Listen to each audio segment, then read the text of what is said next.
Yeah, we're actually up and running today. I'm not exactly certain what happened yesterday, but whatever was going on, it wouldn't let me log into whatever website.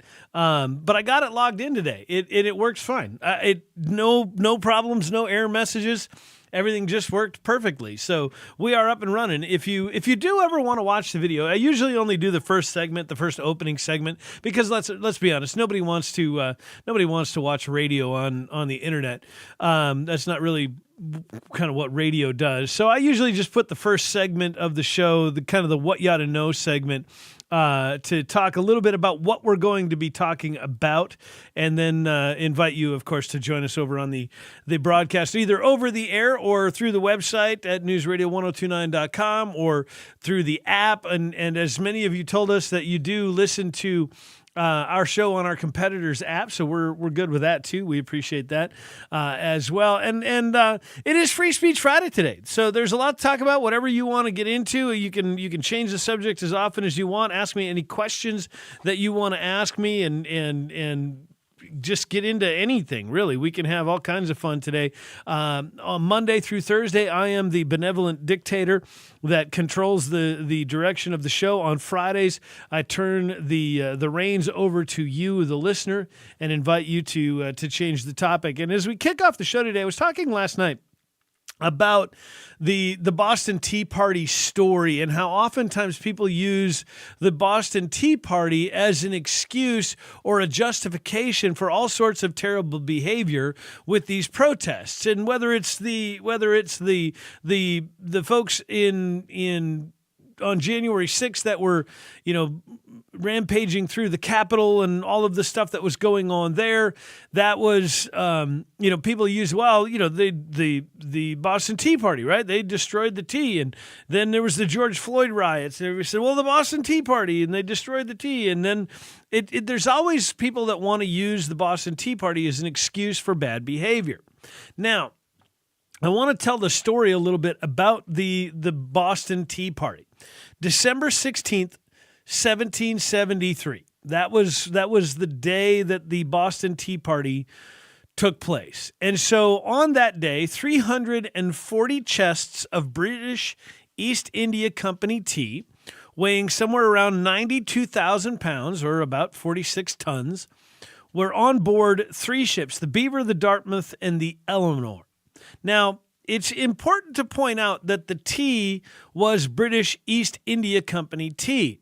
And the reason that matters, the reason that is important, is because the British East India Company, one of the major stakeholders in British East India Company, was King George himself. Like, he had personally invested his own personal wealth in the British East India Company. So a lot of the tea on those ships was owned specifically by King George himself. The way that would kind of play out today, President Joe Biden is the president, and if he owned a shipping company, and on a few of his ships he was shipping some of his goods from his company, and we decided to throw it overboard, it didn't affect the government. It didn't affect the taxpayers. It wasn't a taxpayer-funded project. It was purely a private industry that happened to be owned in part by King George. So, anyway, we've got the three ships, the Beaver, the Dartmouth, and the Eleanor. We've got 92,000 pounds of tea. And on that day, the Sons of Liberty decided it was time to send a message to King George. And so they, armed with an assortment of axes and implements and so on, they dumped about 92,000 pounds of British East India Company tea into the Boston Harbor. And the cargo value in today's money was somewhere around $1.7 to $1.9 million. John Andrews, one of the merchants that was there that experienced it, he wrote in a letter on December 18th, just 2 days later, he said, quote, 10,000 pounds sterling of East India Company's tea was destroyed last night, or rather the evening before last. The British East India Company reported 9,659 pounds worth of damage caused by the Boston Tea Party.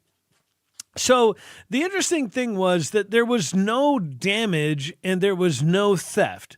This was not an act of greed or an act of inappropriate destruction for the sake of destruction. Besides the tea being dumped into the harbor, beside the tea and the crates that was in, there was absolutely no damage recorded or reported by any of the three ships except for a single broken padlock. And the padlock happened to be the personal property of one of the ship's captains and was actually replaced the next day by the Patriots. They took great care to avoid the destruction of anything other than the tea. So the cargo, of course, again, British East India Company tea. John Andrews also reported in a letter, in a report, quote, to Griffin's Wharf where Hall, Bruce, and Coffin lay, each with 114 chests of the ill-fated article on board, the two former with only that article, but the latter arrived at the wharf only the day before, was freighted with a large quantity of other goods, which they took the greatest care not to injure in the least. Nothing was stolen, nothing was looted, not anything, not even the tea. In fact, there were some reports that a few of the people that were there tried to steal some of the tea, but were actually reprimanded and prevented by doing so by the Sons of Liberty because they did not want it to be about stealing or destruction. It was about sending a message specifically to King George himself. They were very careful about how it was taken, how the action was taken. And they made sure that absolutely nothing was destroyed. And that is very, very important. George Hughes, one of the participants, wrote this about the event. The commander of the division to which I belonged ordered me to go to the captain and demand of him the keys to the hatches and a dozen candles. I made the demand accordingly, and the captain promptly replied and delivered the articles, but requested me at the same time to do no damage to the ship or rigging. We then were ordered by our commanders to open the hatches and take out all of the chests of tea and throw them overboard, and we immediately proceeded to execute his orders, first cutting and splitting the chests with our tomahawks so as to thoroughly expose them to the effects of the water. In about 3 hours from the time we went on board, we had thus broken and thrown overboard every tea chest to be found on the ship, while those in other ships were disposing of the tea in the same way at the same time. We were surrounded by British armed ships, but no attempt was made to resist us. During the time we were throwing the tea overboard, there were several attempts made by some of the citizens of Boston and its vicinity to carry off small quantities of it for their family use. To effect that object, they would watch their opportunity to snatch up a handful from the deck where it became plentifully scattered and put into their pockets. One Captain O'Connor, whom I knew well, came on board for that purpose, and when he was supposed he was not noticed, filled his pockets and also filled the lining of his coat. But I detected him and gave information to the captain of what he was doing. We were ordered to take him into custody, and just as he was stepping from the vessel, I seized him by the skirt of his coat.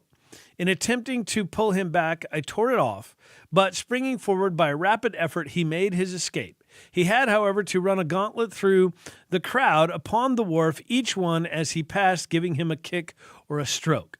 Another attempt was made to save a little tea from the ruins of the cargo by a tall, aged man who wore a large cocked hat and a white wig, which was fashionable at the time. He had slightly slipped a little into his pockets, but being detected, they seized him and taking his hat and wig from his head, threw them together with the tea, of which they had emptied his pockets, into the water. In consideration of his advanced age, he was permitted to escape with now and then a slight kick. So the story that the Boston Tea Party was some wanton reverie of destruction and chaos is absolutely entirely untrue.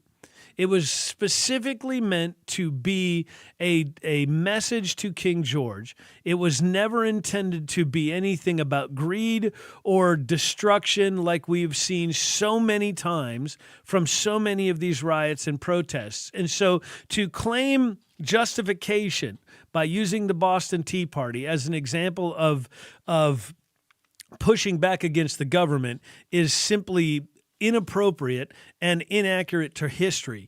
The Boston Tea Party was more damaging to King George personally than ever was to anything with the British people, the British government, or the British military. So all of that to say, do not try to rewrite history so that you can justify your view of inappropriate behavior. So with that, we will continue with the Schmidt Show. We'll talk to Luis and to Rich next on News Radio 102.9 KRN.